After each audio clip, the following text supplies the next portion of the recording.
Metropolitana, a Observatorio Ciudadano en la Ciudad de México y por supuesto a la PAOT, la oportunidad de estar por acá con ustedes compartiendo puntos de vista, información y por supuesto para mí es un honor compartir la mesa con dos buenos amigos míos, Enrique Provencio y Fedro Guillén, que además en otros momentos y en otros espacios hemos coincidido de una u otra manera para trabajar juntos cosas. Yo intentaré con mis comentarios plantear una posible respuesta a uno de los cuestionamientos que se han establecido para esta mesa, que dice: la gestión ambiental en nuestro país cumple con los objetivos deseados en cuanto a lograr una justicia ambiental expresada en el territorio. Yo de inicio diría que no, pero no es un no a secas, porque también sería injusto que fuera un no absoluto, porque se dejarían de reconocer importantes esfuerzos y valiosos esfuerzos que desde los tres órdenes de gobierno se han venido realizando. Tampoco estaría yo por decir estamos en la calle, aunque el diagnóstico ambiental nacional, y quizá ahí podríamos mayormente plantearnos una coincidencia entre todos, pues deja saldos importantes pendientes. Prácticamente no habría en el país una sola cuenca hidrográfica que no tuviera algún grado de perturbación o de deterioro importante. No sé si existan en el país a estas alturas algún arroyo, algún río, alguna laguna, algún lago que no presente algún grado de contaminación de regular a importante. Quizá en materia de áreas naturales protegidas, en términos de superficie, ha habido un gran avance, pero yo pondría un signo de interrogación importante, sin dejar de reconocer esto, en cuanto a las posibilidades reales de administración y de vigilancia de esas áreas, y sobre todo si esas áreas estarían cumpliendo con un propósito fundamental para su creación, que por supuesto no solo tiene que ver con la conservación de las especies, sino con las posibilidades de beneficio económico y de desarrollo para los pobladores y para los dueños de esas tierras. Me parece que la ocupación del territorio a nivel nacional sigue dándose a partir de inercias, de patrones de crecimiento y de ocupación viciados que vienen del pasado y que replican en la mayoría de los casos, y eso sí me atrevo a afirmarlo, podemos verlo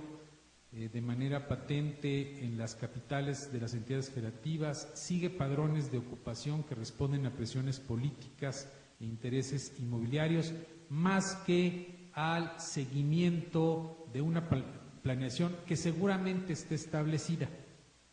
No podría yo pensar que ninguna capital de los estados del país no pueda contar desde hace ya tiempo con algún instrumento de planeación urbana, pero simplemente no se observa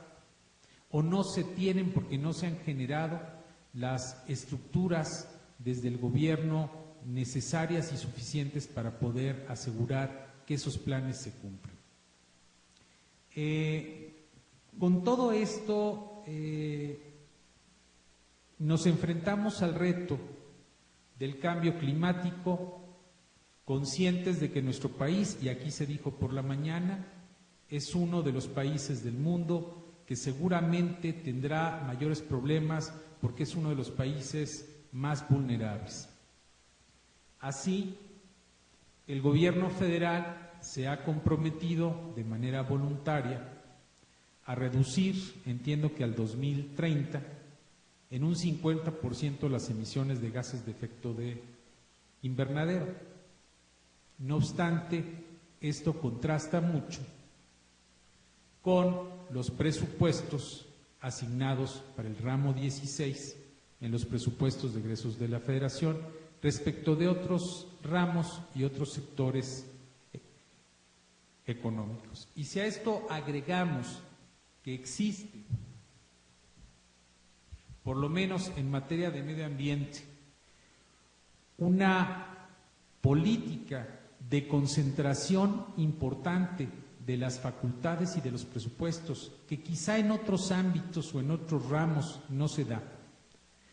donde prácticamente los únicos programas federalizados son aquellos de Proárbol, pero que incluso en su diseño institucional y en su operación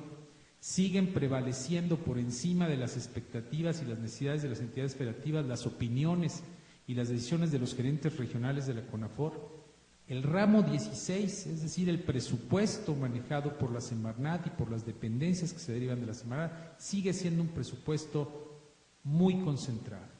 Y sigue habiendo facultades y atribuciones en materias básicas para la protección y la conservación del medio ambiente que siguen estando en manos de la Federación, y me remito a dos ejemplos: la materia forestal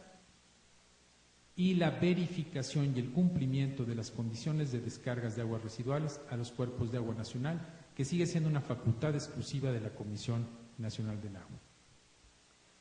Con todo esto y entendiendo a la procuración y el acceso a la justicia ambiental como algo que nuestro país, por el diseño actual, quizá pudiera ser de otra manera, aspiraríamos a que fuera de otra manera, pero en el momento es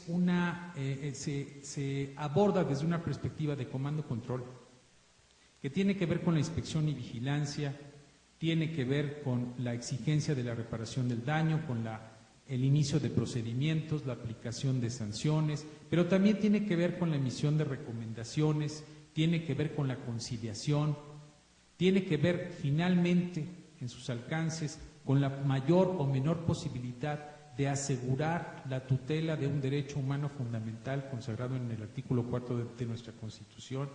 tiene que ver con las mayores o menores posibilidades de que los conflictos ambientales resueltos o anticipados no se conviertan en conflictos de ingobernabilidad en las regiones, y que esto además permita cumplir con compromisos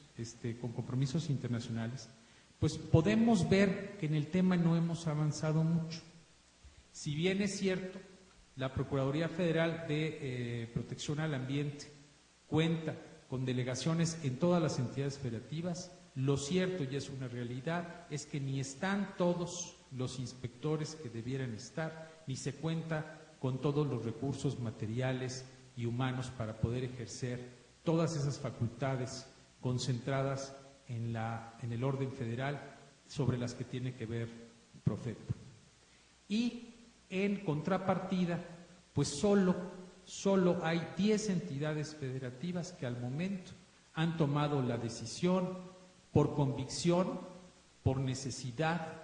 por moda o por lo que quieran, de crear instancias de procuración de justicia administrativa ambiental. Es decir, solo hay 10 procuradurías ambientales estatales en todo el país. La más antigua, la de Guerrero,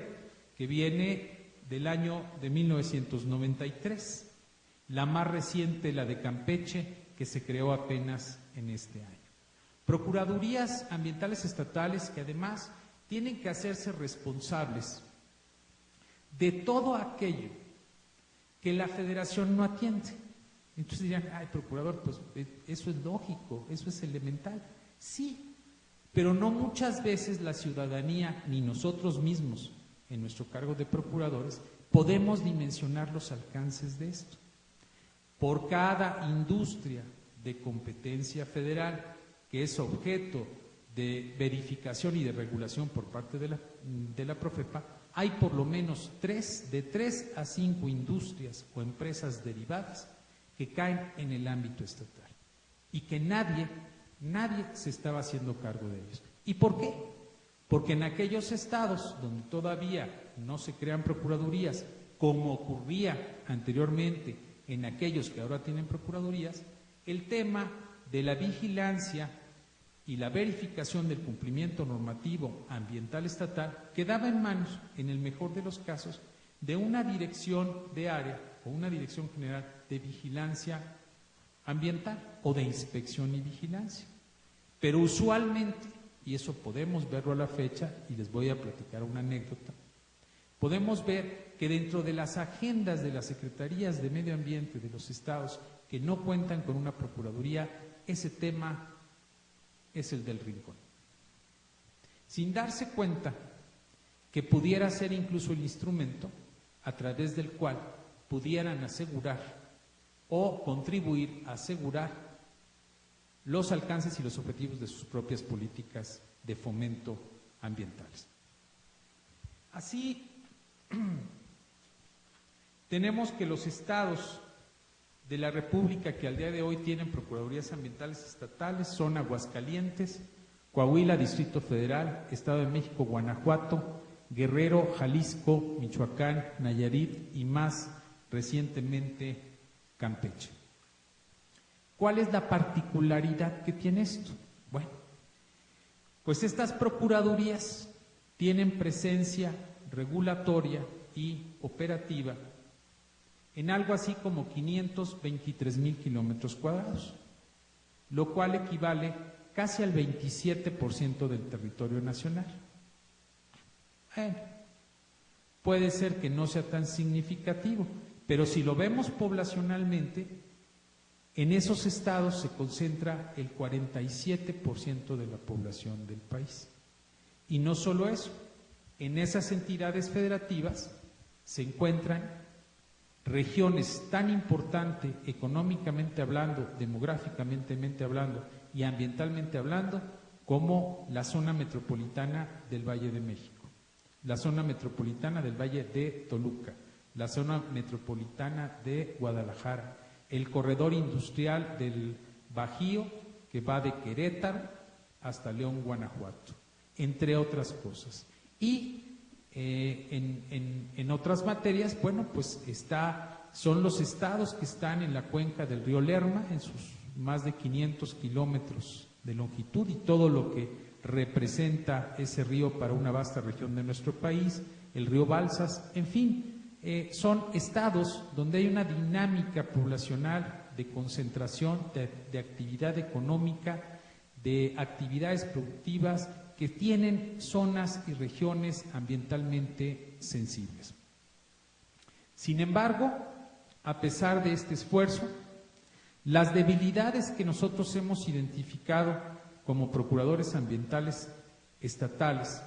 respecto de estas 10 procuradurías o respecto, más ampliamente hablando, respecto de la posibilidad de procurar justicia ambiental desde el ámbito administrativo local, es que no hemos logrado todavía, aunque en algunas materias tenemos avances, generar un elemental marco normativo homologado. Por ejemplo, los estados de Jalisco, Michoacán, Guanajuato y Estado de México podríamos lograr generar una cierta normatividad que tuviera en su base general parámetros similares simplemente porque somos los estados, la mayoría de los estados por los que pasa el río Lerma. No hemos logrado eso todavía. Hay capacidades diferentes. La Procuraduría del Estado de Michoacán tiene 49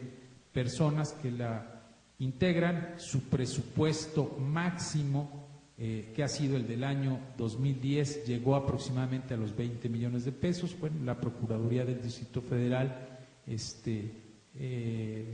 rebasó este año los 80 millones de pesos pues, de presupuesto, con más de 100 personas. Quizá no sea ejemplo la PAOT, porque bueno, lo que pasa en el Valle de México en comparación con la provincia, pues es diametralmente opuesto. Bien decían que fuera del Valle de México todo es Cuautitlán.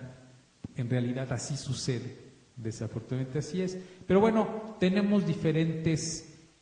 capacidades en términos de recursos económicos, de personal, de capacidades, etcétera. Pero lo que sí es una constante, es que nuestras facultades y atribuciones y alcances no se corresponden ni a nivel local y mucho menos federal